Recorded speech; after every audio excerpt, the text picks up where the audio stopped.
Formal na idineklara bilang drug-free workplace ang Police Station 1 ng Santiago City Police Office sa isinagawang Drug-Free Workplace Awarding Ceremony noong Disyembre 16 nitong taon sa Function Hall, Barangay San Andres, Santiago City. Pinangunahan ni Police Captain Jonathan T. Esteban, Officer in Charge ng Police Station 1, ang naturang aktibidad katuwang ang Philippine Drug Enforcement Agency Quirino Provincial Office na pinamumunuan ni Investigator Agent Armenio V. Gaudia, Provincial Officer.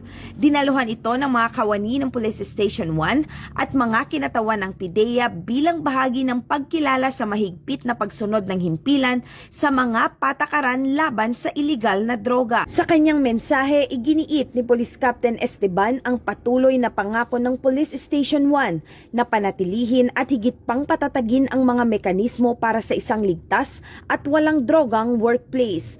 Anya, mahalaga ang mga inisyatibang ito upang matiyak ang kahandaan, kahusayan at pagiging epektibo ng paghahatid ng serbisyong pulisya.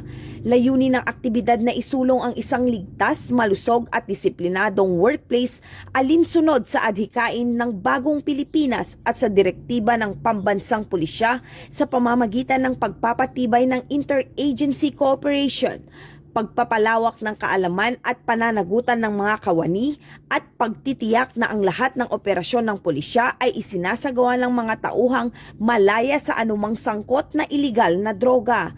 Nagtapos ang seremonya sa sabayang paglagta ng Pledge of Commitment ng parehong ahensya bilang tanda ng pinalakas na ugnayan at patuloy na kooperasyon.